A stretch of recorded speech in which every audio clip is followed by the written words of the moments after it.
Walk in beauty, it's all around you. Walk in beauty, let love surround you. Walk in beauty, make it around you. Walk in beauty with love for all. All right, welcome to Ancient Brain Shaman's Body. We're on our third session, and I want to welcome you today. Let's just take a minute, and I'm going to use this eagle feather to send a cleansing energy so we all can kind of bring ourselves present, really bring ourselves into this point of power that is the present moment. Let's just release anything that's not needed for right now. Clear away anything that's in your mind and heart. Just let everything go so that you have an open mind and heart to receive today. Creator, Great Mother, as always, I pray that the way be cleared to receive the highest and finest from you. May I be a hollow bone to bring through the true healing, the true wisdom, the true riches that are your wisdom, your love, your beauty. And so on this good day, we're so thankful for the opportunity to come together. And we ask blessings on all of our relations as we do this, because we do it not only for ourselves, but for all of this beautiful Mother Earth, all our relations, all the whole of everything. Ho, mitokiasin, all my relations. All right.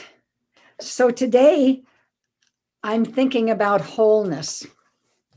And in some ways, I guess I could also call this getting technical, because I want to kind of hit some small and technical issues in a sense.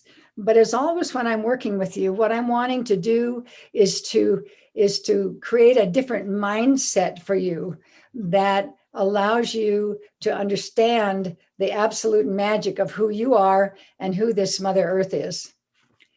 And, you know, for years, I have identified as an earth keeper. And that always meant to me for sure to be a good steward, to take care of the earth. But as I have been paying attention to things lately, I'm realizing that, I mean, it's absolutely perfect and wonderful and important and our responsibility to be good stewards, to live a regenerative life. And what's really true is that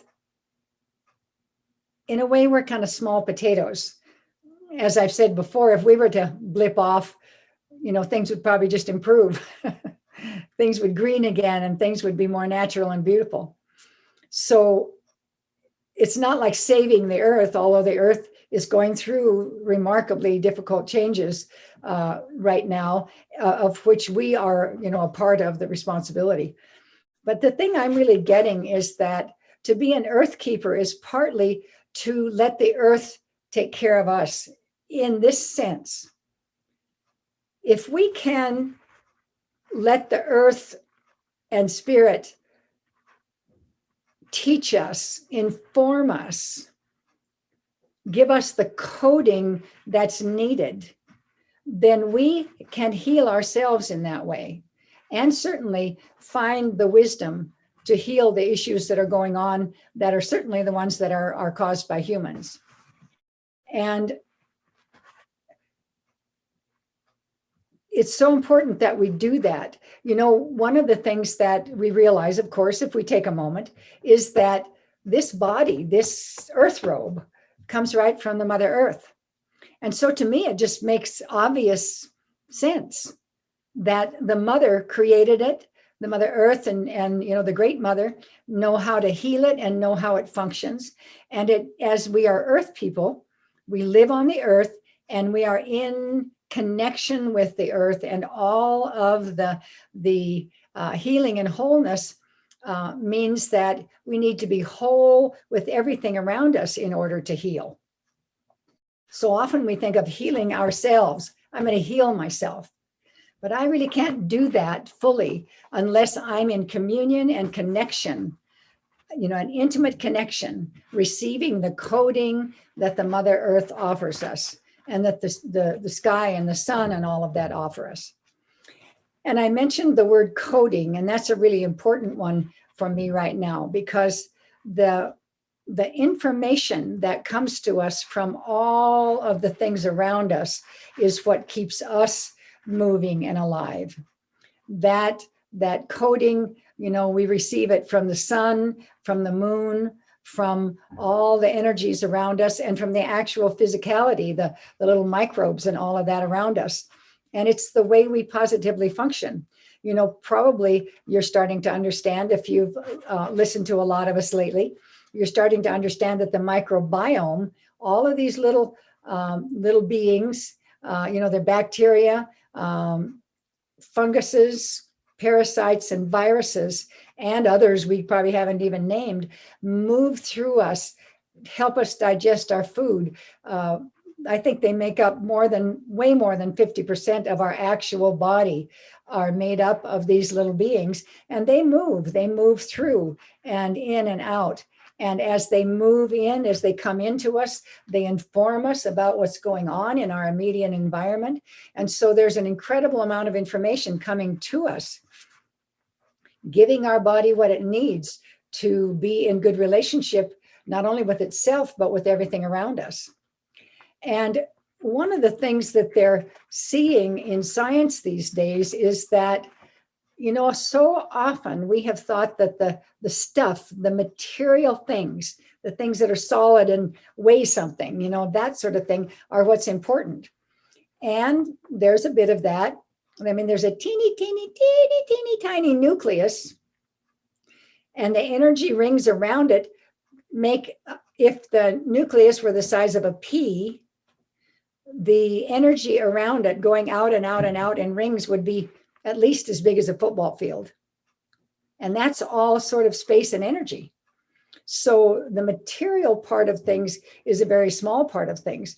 And it's the spaces between, it's that openness where we receive the information that really feeds us and nurtures us and repairs us, that has the coding information to help that material part of ourselves heal and repair.